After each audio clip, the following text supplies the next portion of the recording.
Welcome, everyone. All right. Hi, everybody. My name is Kate Monroe, and I am the manager of Special Collections here at the library. We're so glad you could join us today for the next installment in our America 250 Speaker Series. We have made it to the 1920s. Today's speaker is Thomas Hutchens. Thomas Hutchens. Thomas is a Huntsville native and has been with the library for 37 years. Thomas, thank you for speaking today. And we'll have lots of time at the end for questions, so just hold your questions to the end.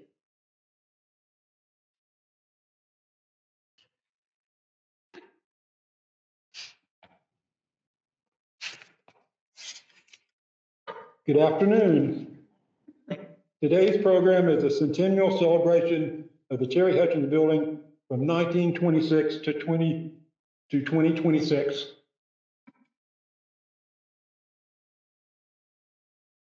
The history of the Terry-Hutchens Building began with a fire. The longtime McGee Hotel at the corner of Jefferson and Clinton Streets was destroyed by fire on Christmas night, 1924.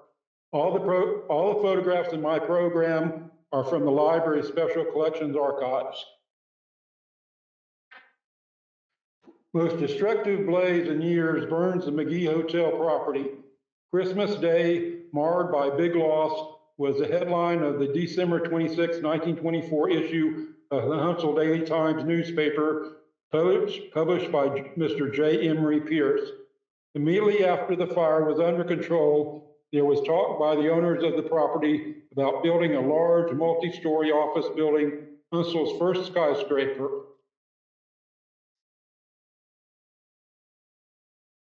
From the December 26, 1924 issue of the Huntsville Daily Times, Phoenix-like McGee Block will rise from its ashes.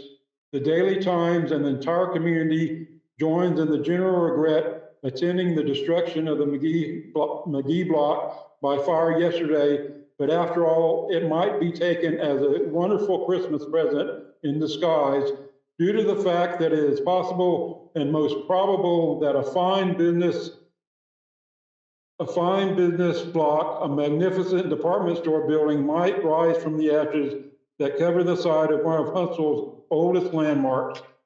The property was owned by Thomas T. Terry, R. Earl Smith, and A.J. Murdoch, three game and plucky fellows who refuse to know the word defeat.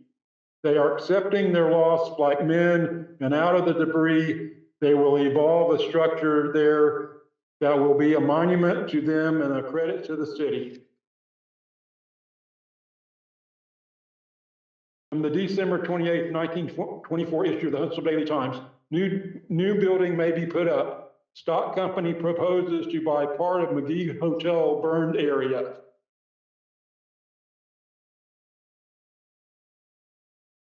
From the January 25th, 1925 issue of the Huntsville Daily Times, skyscraper to cost $200,000 will be built on McGee Hotel property. New structure to be 7 to 10 stories high.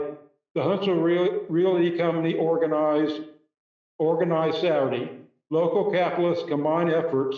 Building will be of modern type and of fireproof construction. Some of the local investors involved in Huntsville's first skyscraper include the Hutchens Company, W.F. Struve, T.T. Terry, A.J. Murdoch, Quincy B. Love, the Times Publishing Company, J.E. Pierce, editor and general publisher, Dilworth Lumber Company, Monroe Printing Company, P.S. Dunlap, and Ira M. Terry.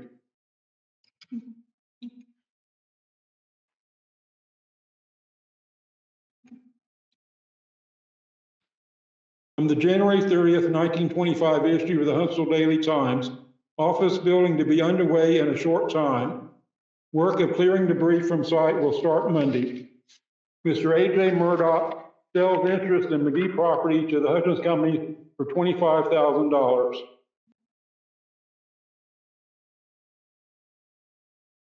From the February 1st, 1925 issue of the Huntsville Daily Times, Realty Company has organized T.T. Terry, president of corporation, that will build a skyscraper.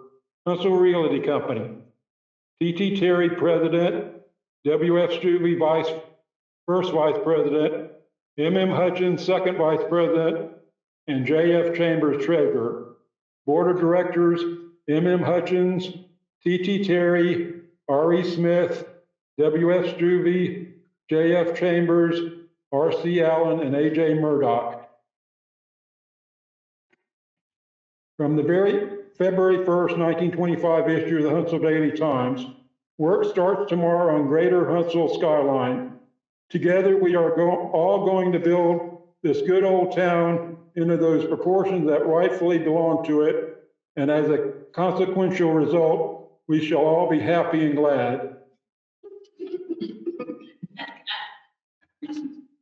From the very February 2nd, 1925 issue of the Huntsville Daily Times, the initial work on the building of Huntsville's first skyscraper on the McGee Hotel property at the corner of Jefferson and West Glen Streets was started this morning.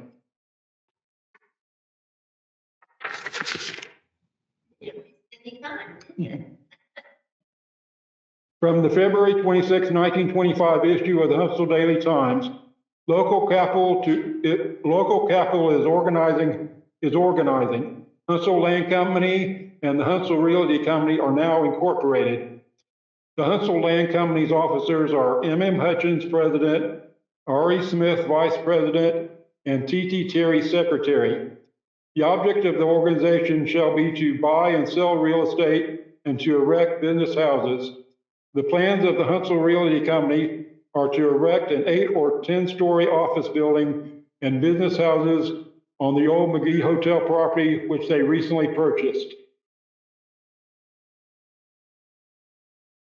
From the March 3rd, 1925 issue of the Huntsville Daily Times, a 7-story building and roof garden plans for Huntsville's first skyscraper presented by architect Hunt.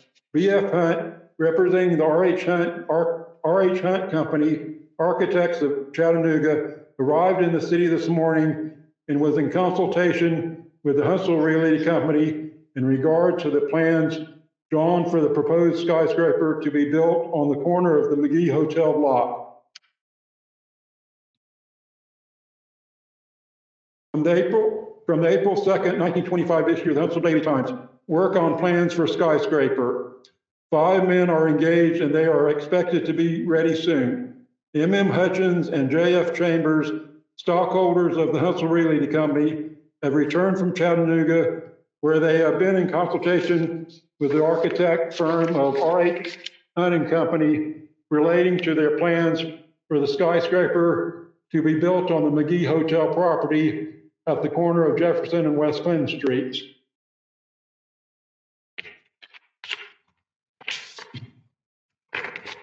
The R.H. Hunt and Company architects designed several historic Huntsville buildings, including the Times Building, the Temple B'nai Shalom, the downtown First Baptist Church before the current one, Huntsville High School on Randolph Street, and Council High School, both built in 1927.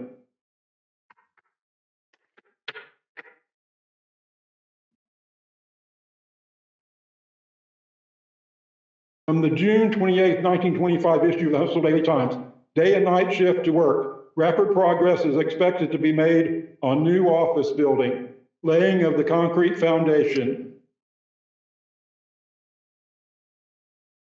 From the June 28, 1925 issue of the Huntsville Daily Times, announcing opening office, Earl Klein, contractor and builder, Huntsville, Alabama, first jobs, 7-story office building, A.F. Hill, superintendent of construction. From the June 28, 1925 issue of the Huntsville Daily Times, Huntsville's handsome new office building.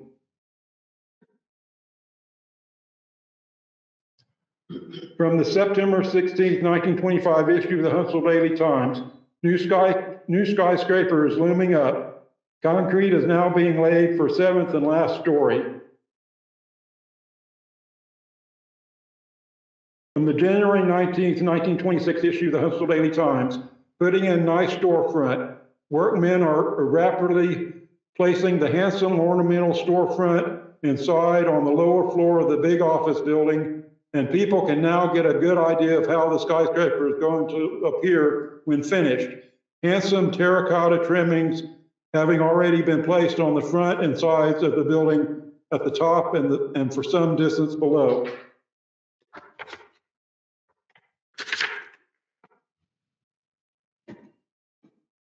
From the February 8th, 1926 issue of the Huntsville Daily Times, frogs high up in the air. Workmen are busy on every floor of the big skyscraper, and lots of people stop and watch the finishing touches being put on. Have you noticed an ornament of an unusual kind in the sills of the windows of the top story? Frogs.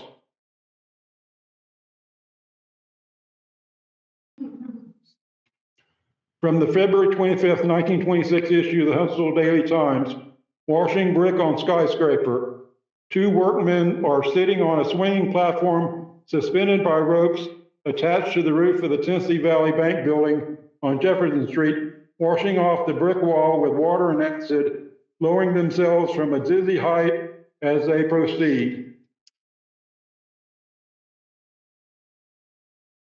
From the June 6, 1926 issue of the Huntsville Daily Times, a cordial invitation is extended to all the officers, directors, and stockholders of the Tennessee Valley Bank wish to announce the formal opening of the new banking office on the ground floor of the new Tennessee Valley Bank building, corner Jefferson and Clinton Streets, on Wednesday, June the 9th, 1926, hours from 9 a.m. to 3 p.m. We extend a welcome to all visitors, Tennessee Valley Bank. From the June 6, 1926 issue of the Huntsville Daily Times, on a competitive bid, we sold to the contractor for Huntsville's new 7-story building on competitive basis all of the items and services listed below: paint, finished hardware, electrical equipment, complete heating system, electrical wiring job, furnished all cement, all plumbing, roofing, and many other items. The Hutchens Company. From the June 6, 1926 issue of the Huntsville Daily Times, the magnificent 7-story Tennessee Valley Bank building, which will be formally opened on Wednesday, June the 9th, 1926, was built by Earl Klein, general contractor, A.F. Hill superintendent. The low construction bid was $154,750. The mechanical bid came in at $28,197.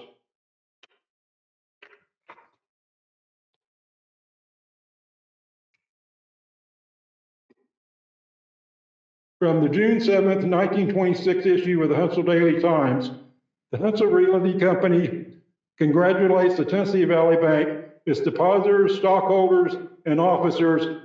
Formal opening Wednesday, June the 9th. This magnificent new 7-story building is owned by the Huntsville Realty Company. Notice that this bill stockholders. Say again? Notice that this bill stockholders. Oh, yeah. What? Oh, what? This is a view of Jefferson Street in the 1920s. Notice on the left, the homes. On the left is the Homes Furniture Company owned by S.O. Homes. Next door is Russell's Dress Shop owned by Mrs. Addie Russell.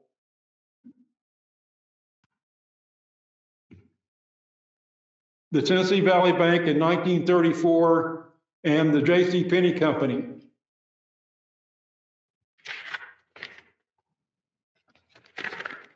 The Terry-Hutchens Building was added to the National Register of Historical Places in 1980. The Terry-Hutchens Building was Huntsville's first skyscraper, Huntsville's only late Gothic revival commercial structure, and first building to be constructed without load-bearing walls.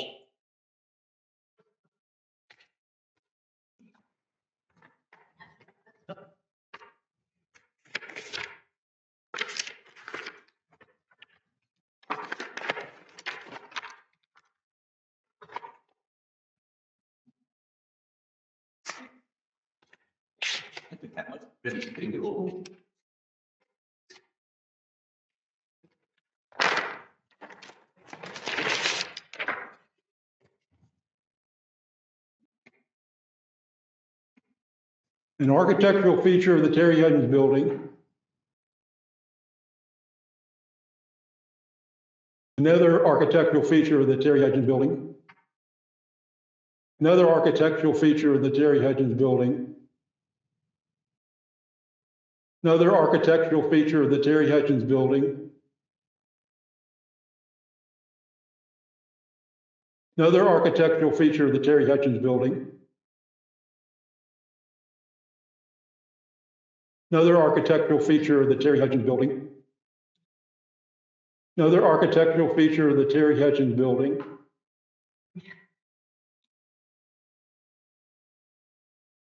The famous frogs on the top floor of the Terry-Hutchens Building.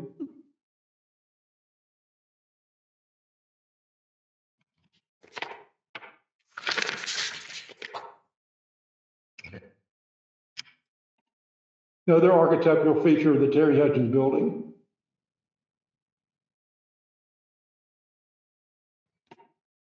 The Terry-Hutchens Building in the 1940s. The Tennessee Valley Bank Building became known as the Terry-Hutchens Building in 1944, a partnership between R.M. Terry and three Hutchens brothers, Vernon F. Hutchens, Willard C. Hutchens, and Morton M. Hutchens, my grandfather and two of my great uncles.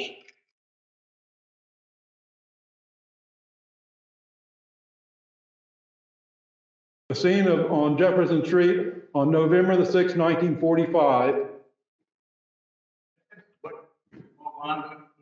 Yes, I'm getting ready to tell you the story. World War II ended in August of 1945. My grandfather, Vernon Hutchens, received a large shipment of shotgun shells in preparation for the hunting season. The limit was 2 boxes per person.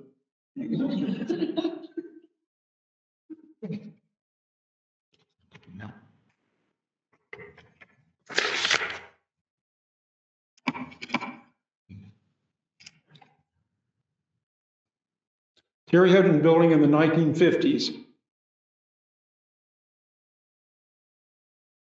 Another view of the Terry-Hutchens Building in the 1950s. Terry-Hutchens Building in the 1950s, J.B. Hill Jewelers.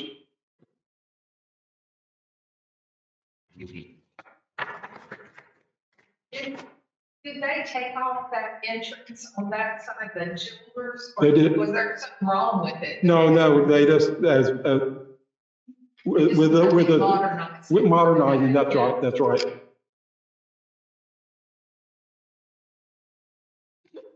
Terry-Hutchens Building in the 1970s, showing the Peddler and Becker's. Becker's on the right.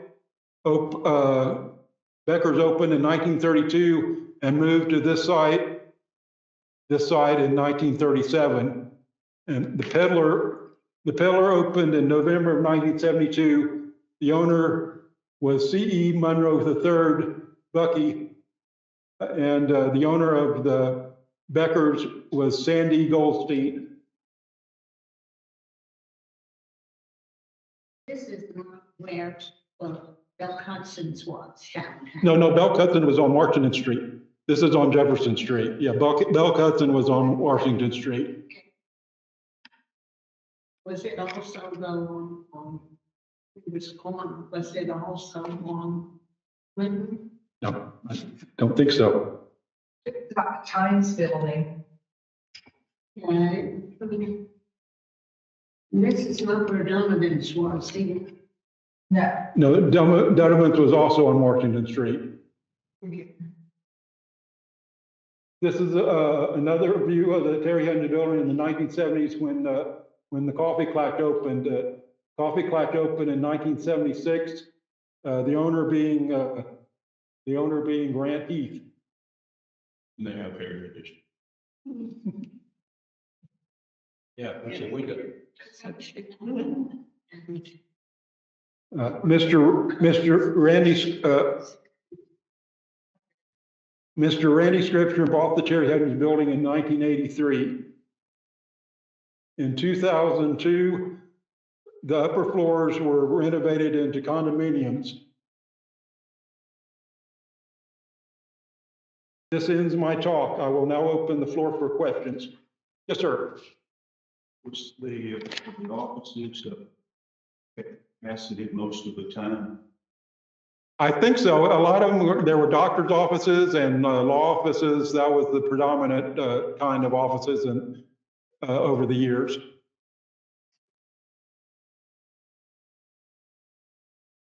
Did they ever find the reason for the fire? If you could tell. I did not read a cause. I didn't notice in the article. I didn't notice if they had a cause. Yes, it celebrated its 50th anniversary this year. I just couldn't help but notice how quickly it went from the hotel over to forming this stock company to build this thing. I mean, it almost makes you, I'm sorry, I was the lawyer. Yeah, it was. I mean, Mary. I mean, Insurance claim might have been. but it was quite. They didn't take very long to get. They hit the road running. That's right. That's right. Yes. I recall just earlier this summer, about a month ago, we celebrated the 100th anniversary of the Times Building. So I'm assuming. Well, let me give you the. Something that you read made me question that. Well, I would, because my next talk next year, I'm going to be talking on the Times Building. Okay. And I read early articles. J. Emory Pierce, the editor and general owner of the Times, started thinking about building a new building in about 1925. They had a drawing in the same issue that I showed, the June 28th issue. They had the drawings for the Times Building, and they struck ground for the Times Building in 1926, in November of 1926. But it took end of 26, the all of 27, and that opened in November of 1928 is the official opening for the Times Building.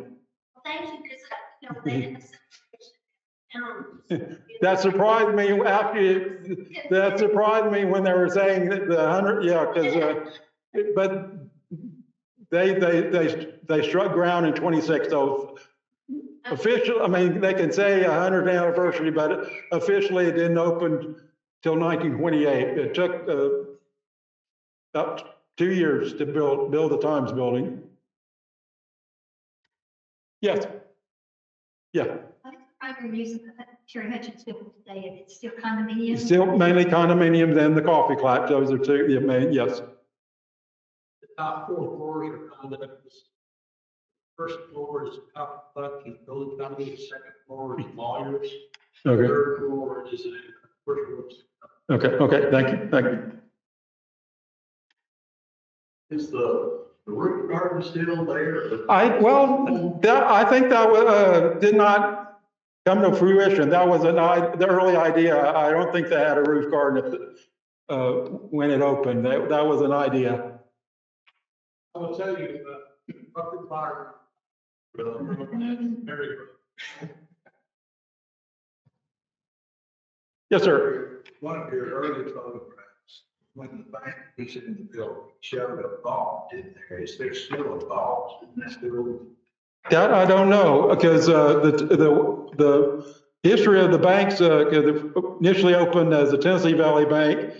About 1939, the Tennessee Valley Bank liquidated and it became the State National Bank in 39 through the 40s, early 50s. So I don't know about the vault, but I don't know if there's still the vault there or not.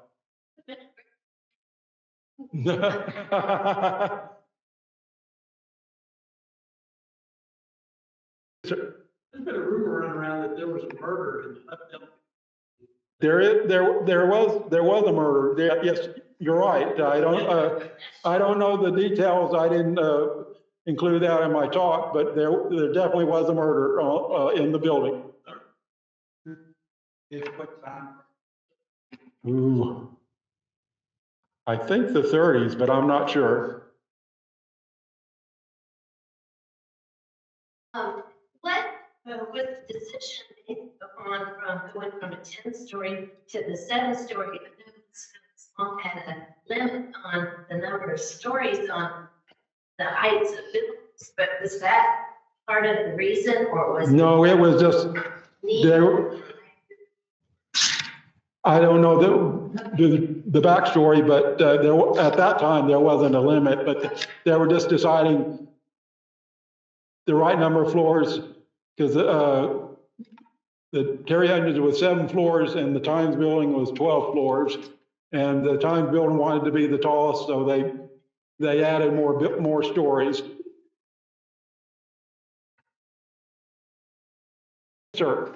Thomas, is the bank lobby impressive? Would it be worth my while to stroll down there? I personally have not seen the lobby myself, so I couldn't say. I could. We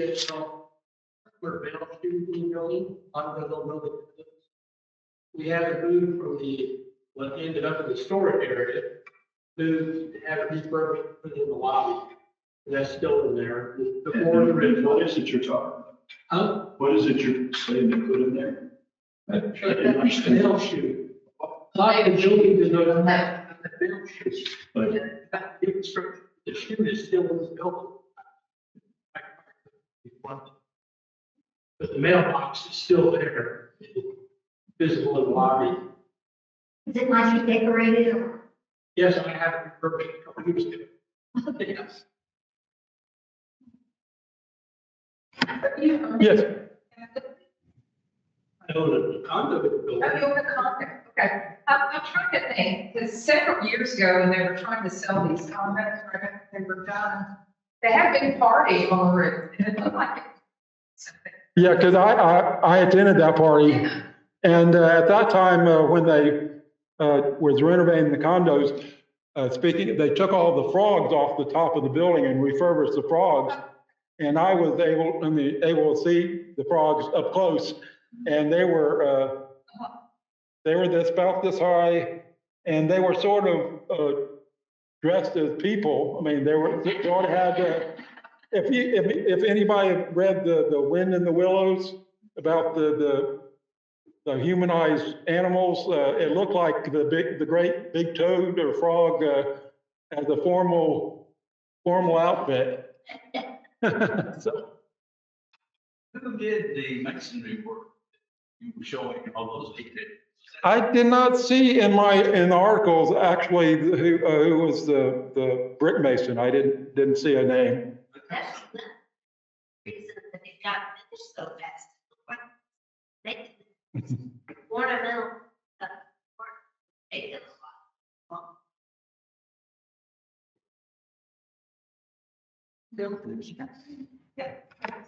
Yes, back in the back. Given why they chose frogs versus. I did not see a reason why they picked frogs. That's just how it. Thomas is my brother, and our cousin Eleanor, who's about 200 years old, she said that she believed the frog created by God, that there was no reference, ornamental idea. She really did not think it.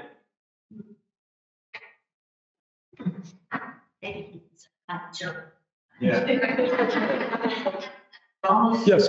You mentioned earlier other buildings that this architect designed. Can you repeat that? Because I'm really curious. I didn't realize. Yeah. This stuff. Yeah. So. Yeah, this is, they, for choosing to go to Yeah, this you were probably- project.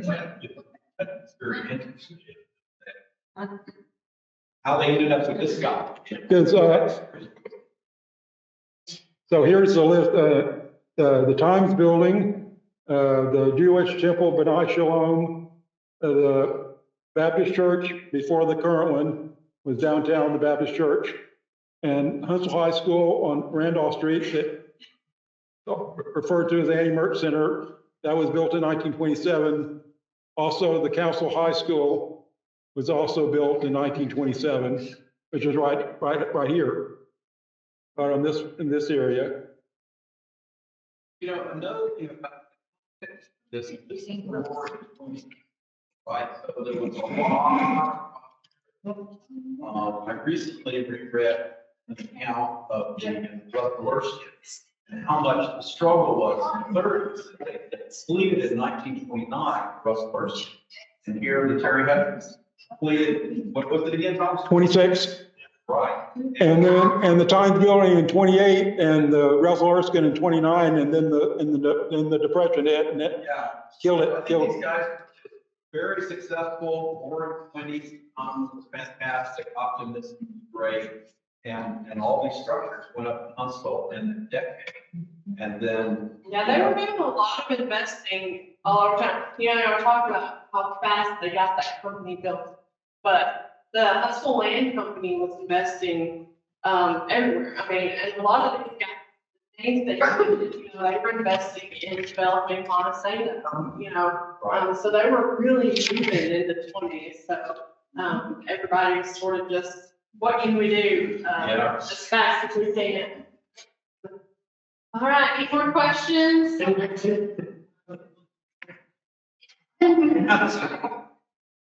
To say, somebody has to be any facts about the fire. But this being Christmas Eve, I can only make candles on Bobby Christmas tree.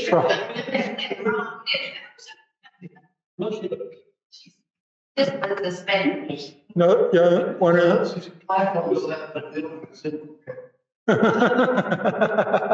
ever noticed that? Well, I know what you're talking about, Bobby, which is across the street, which is across the street. Oh. I don't know who we need to talk to get Probably the city preservation office would be my thoughts. Katie Stamps. All right, anything else? Yeah, there's another little trivia there. We need. Well, that's right. Yes. He was the nephew of Gene Wilder. He lived in. So in the movie, they put a French bistro. Oh, wow. They filmed the interior of one. Whole tradition. Anything else? Thank y'all. Yeah.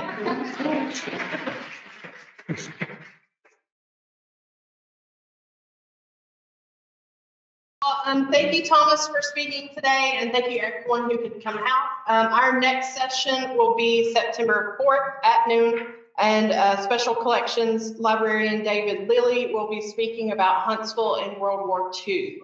So come out and see that, and thanks again.